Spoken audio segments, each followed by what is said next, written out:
Hello students, my name is Niyati Said and thanks for watching Edupedia Word videos. My topic for the presentation is the 6th section of the chapter Neural Control and Coordination. In this section of presentation, we'll be studying about the glands of human eye.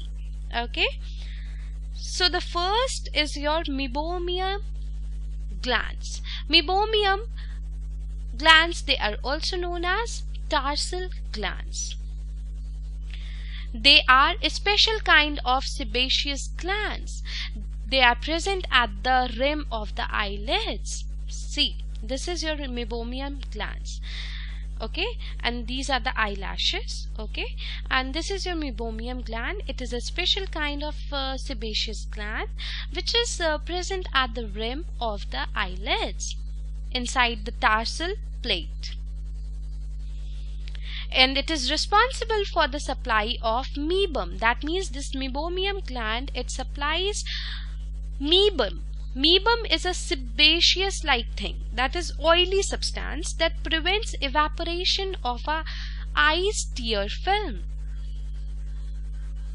Meibum, it prevents tear spillage onto the cheek, and it traps tears between the oiled edge of the eyeball because this is oily in nature. Okay, so it traps tears between the oiled edge and the eyeball, and it makes the closed lids airtight.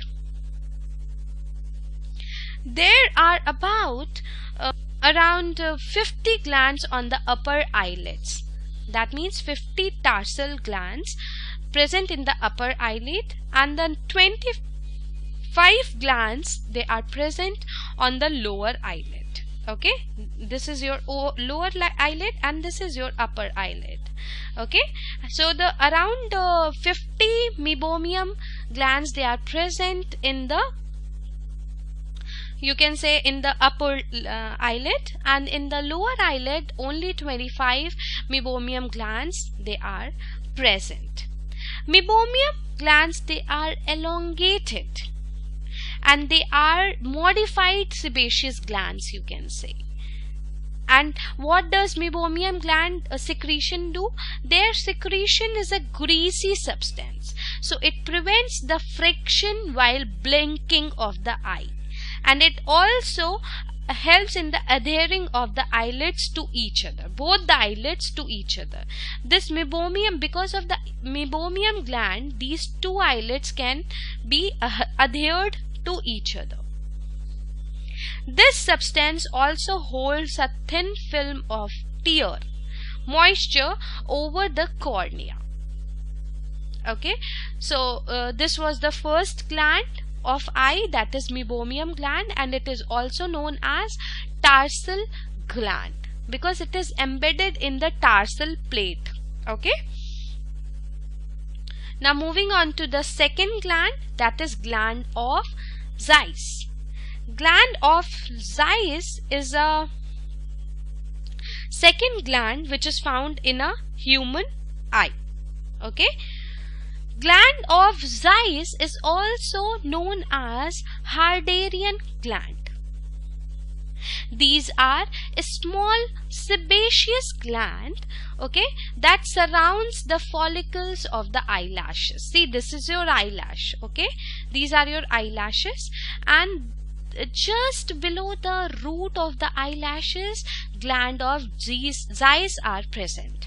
Okay, and this is your meibomian gland and this is your Zeiss gland. Okay, Zeiss gland is also known as Harderian gland. Okay, they are a small sebaceous gland that opens into the follicles of the eyelashes.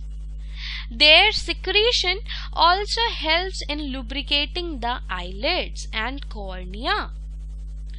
Okay, so this was gland of Zeiss, and their secretion is very rich in lipid. That means their lipid rich secretion, it coats the shaft of the eyelashes. Okay, So this was all about the second gland of the human eye, that is gland of Zeiss. Okay, and please note that these are unilobular sebaceous glands, which is located on the margin of the eyelid. Okay, and this is your tarsal plate, and below the tarsal plate, meibomium glands, they are embedded in the tarsal plate, and you can say that just adjacent to the tarsal plate there is a gland of Zeiss present. Okay, now moving on to our third gland, that is Moll's gland, gland of Moll. Gland of Moll, they are known as ciliary glands. Ciliary glands, or they are also called as modified sweat glands, that open into the follicles of the eyelashes. See, these are the follicles of the eyelashes. Okay, and and these are your gland of Moll. Okay, and they open into the follicles of the eyelashes. Okay, they are modified apocrine sweat glands that are found on the margin of the eyelid. Okay, they are next to the base of the eyelashes. As you can see, this is the base of the eyelash. Okay, and they are present at the near the base of the eyelashes, and you can say that they are present anterior to the meibomium gland also, because this is a meibomium gland. Okay, so they are present anterior to the meibomium gland, but present near the base of the follicle of the eyelashes. These glands, the gland of Moll's, they are very large and they are tubular shaped. Gland of Moll and gland of Zeiss. See, this is your gland of Zeiss. This is your gland of Zeiss, and this is your gland of Moll. So the gland of Moll and the gland of Zeiss, they secrete lipid that adds to the superficial layer of the tear film, and it retards evaporation of the eye, or the evaporation of the eye water. And please note that this gland of Moll, this green one, is more prone to infection and blockage of its duct with sebum and cell debris. So the blockage of the gland's duct causes swelling, which can manifest itself as a sty. Okay, but we won't be going into detail of it, but just for the timing, just know that the gland of Moll, they are modified sweat glands that open into the follicles of the eyelashes. And gland of Moll secretion, as I have told you, that it helps in the lubricating eyelid and core, or you can say that their secretion, it keeps the eye surface moist. Okay, fourth gland is our lacrimal gland. What does lacrimal gland do? Lacrimal gland, students, they are also known as your tear gland. Okay, lacrimal gland, it consists of lacrimal, see, this is your lacrimal apparatus. Okay, this entire is your lacrimal apparatus, and this lacrimal apparatus consists of lacrimal gland and lacrimal sac.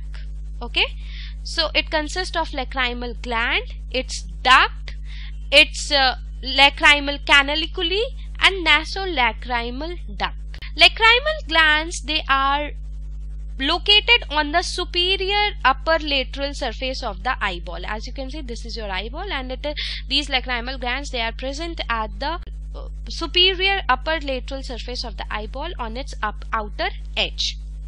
It secretes slightly saline aqueous fluid that contains protein, which we call it as lysozyme. Lysozyme, it helps in killing the viruses or bacteria.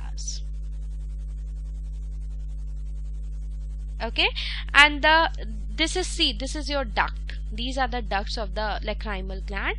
So these ducts, they bring the tear to the eye surface. Okay, and the tear, it reaches the lacrimal sac. This is your lacrimal sac. So the tear flowing from the eye, it reaches the lacrimal sac through the superior and the inferior canaliculi. Okay, from the lacrimal sac, the tear flows into the nasal cavity. See, this is your nose and this is your nasal cavity. So it tears flows into the nasal cavity through the nasolacrimal duct. And what does tear perform function?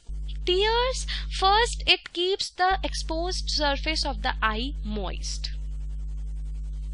Second, it washes off the cornea and it removes any particles and microbes, because it contains lysozyme in it and it has the ability to kill bacteria. And the third function of tear is that the lysozyme, it kills the bacterial cell that have entered the eyeball. So these are the functions of the tears which are produced by the lacrimal gland. So let's see once again, what is lacrimal gland? Lacrimal gland, it lies within the orbit of the outer portion of the upper eye. Okay, and the gland, it continually secretes tears. That's why lacrimal gland is also known as tear gland. And tear, it moistens, lubricate and protect the surface of the eye. And the excess tears, they drain into a small ducts which empty into the lacrimal sac. From the lacrimal sac, it reaches to the nasal cavity through nasolacrimal duct. And tear perform three functions, as I have already taught you, that it keeps the exposed surface of the eyes moist, it washes off the cornea and removes any particles and microbes, and third is that the lysozyme, which is produced by the lacrimal gland, it kills the bacterial surface or bacterial cells that have entered the eyeball. Okay, so these were all about the glands of the human eye.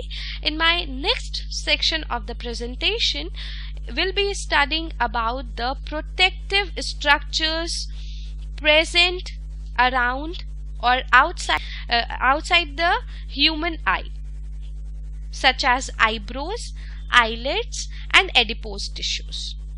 So till then, keep watching Edupedia Word videos.